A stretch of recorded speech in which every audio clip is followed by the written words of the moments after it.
This car right here is going to drive me around the San Francisco streets, which doesn't have a driver, doesn't have any remote, just AI. Curious and excited.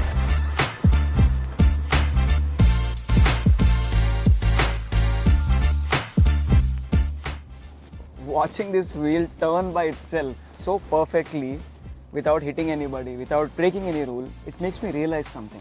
If AI can take over a skill like driving, which needs intuition, experience, split-second judgment, don't break any rule, what can it not do eventually? But being in tech, I'm already thinking about what the impact that it's going to have on my business, my career. And the answer to that is changing it. I'm going to share my answer, which will change how you will start looking at your career and your business in the age of AI, where cars are driving people in a busy street of San Francisco.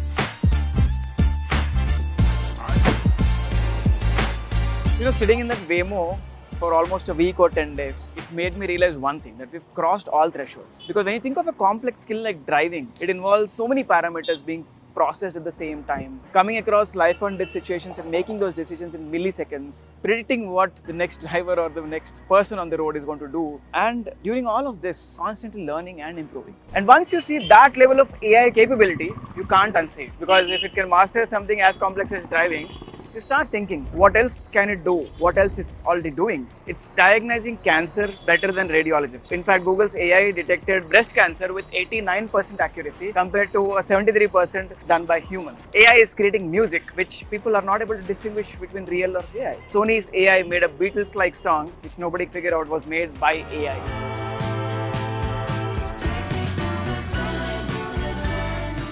AI is writing code. Welcome to the world of software engineering. GitHub's Copilot is writing 40% of code from scratch for all the developers who are using it. Not assisting, it's actually writing it. AI is discovering newer drugs faster than ever. So what used to take 10 years is now taking 2. So when you look at all these examples, you start thinking, what else can it do? Not now, but in future. So that's where our jobs and careers are. Maybe it can start doing deeper than just a math for taxes. Start understanding deductions, strategy, not just that. Think about project management. AI starts assigning tasks based on capacity, capability, look at any of the delays, communicate this seamlessly with the customers. Think of it like project management without a manager. Even customer relationships, pretty sure AI can do much better because it can remember every response from any channel that was ever used to interact with the customer. AI could make us richer. Yes, it could help us with investment decisions where it can process more variables than an analyst could do, looking at larger markets, larger time frame periods, and in shorter time. And finally, an example which would even scare me, AI teaching students. Yes, it can be available 24/7, it can personalize the curriculum, it can progress based on the learner's adaptability and speed. And in fact, Khan's AI tutor is already trying to do that as we speak. And with those endless examples, the idea is not to scare you, but to tell you that no matter what job it is going to get affected. The only question is which part of the job and how soon is it going to be affected. Stay till the end of the video because I'm going to break it down and help you understand which part and how soon to be planned for that.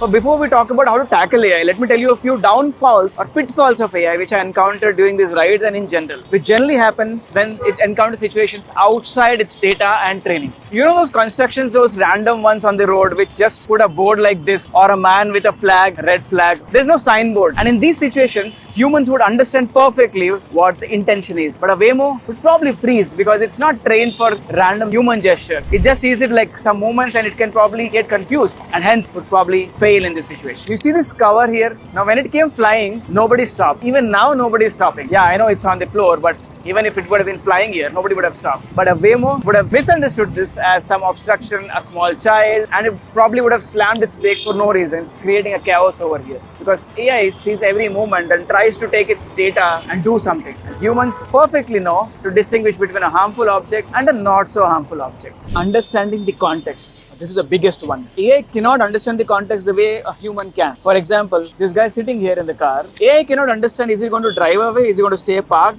Is he adjusting his mirror or is he just having his lunch? But we all know when we look at him. Now we humans can read these situations better than any AI because we've grown up with these cues for the last 10, 20, 30 years. AI just sees positions, movements, data. These situations here are not there in any database yet. So what becomes clear is this: Waymo can excel or succeed even when there are thousands of parameters, but when there is a pattern in those, and it can get trained over that. AI succeeds in certain situations, and it fails at others. And I've figured out a framework which explains exactly where and how it fails and what can we do to work with this. Let's look at the framework. So it's called the Cinefin framework and it's built for decision making. It explains the AI future as well. And as part of this, we'll talk about 5 domains of work. We'll look at examples of each work category. The first one is what I call the simple or the obvious ones. Now, any task which has got clear documentation of what to do, or if this, do that, then this falls under this. Think of driving examples. Stopping at a red light, going when it's a green light is the most simple thing that a driver could think of.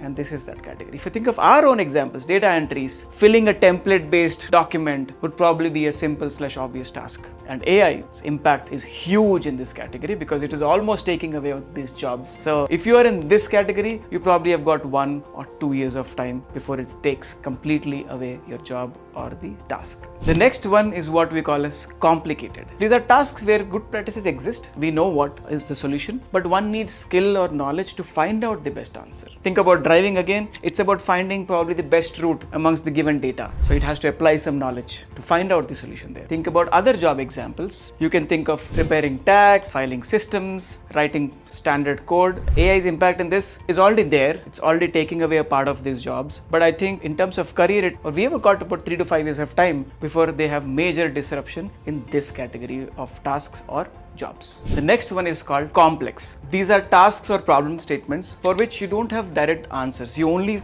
know the answers after you try them. You think of those human gestures or unpredictable patterns of people would fall under this category. In terms of jobs, it's leading teams, building cultures, making strategies for companies to grow. AI's impact in this is minimal, and if you are in this job category, we've at least got 10 years, if not forever, for AI to replace us in these job roles. Another C to add there, and this is my favorite one, it's called chaotic, and I'll tell you why I like it. Because there's no direct relationship between cause and effect. And that's why humans are supremely involved in any of the problem statements or tasks which fall under this domain. You can think of work examples like crisis management or breakthrough innovation or creativity. All of those are part of chaotic because of the relationship between cause and effect not being direct. AI's impact maybe not at all, and that is why the career impact is 0. These jobs are not going anywhere. The last one, thankfully, is not a C. It's called disorder. Now, when you don't know what kind of task or problem that you're going to even face, welcome to the world of disorder.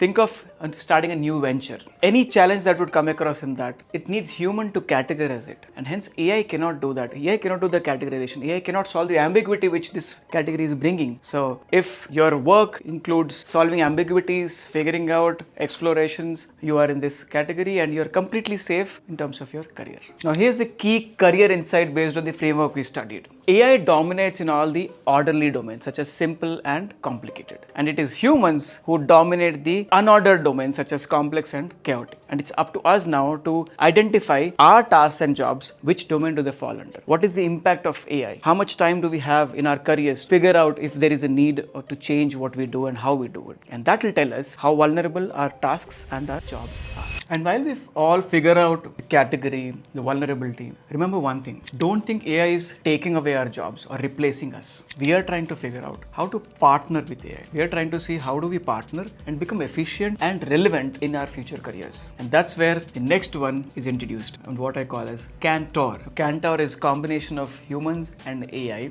in any field of work that we do. Now, if you look at our own software consulting world, there's a lot that AI does. It builds reports, it can write code. We used to spend hours in doing in the past, but now all of that is taken over by AI. But does that make us irrelevant? No, it makes us smarter. So here's how you can become a Centaur consultant or a Centaur player in your own domain. If you're a writer, instead of staring at a blank page, you can use AI to give you 5 different opening lines and 5 different drafts, because think of it like this. The AI is like the clay that you've got in your hands, and you are the sculpture who's giving you the shape and eyes, and this makes it faster instead of you doing the work right from the scratch. If you're a coder, use AI to write all those standard functions, this basic code, all those queries, and you can focus on the engineering, the solution, the architecture. If you're an analyst, feed all your data to the AI, let it find all the correlations and give you all the picture. Then you, who's deciding or reading what it means to specific business, specific context, in a specific time frame. So through all these examples, what I've tried to tell you is, don't compete with AI. Use AI, let it give you what it can give you, and then you focus on judgment. Which one is good, which one is useful, which one is not useful, because that's what makes you relevant.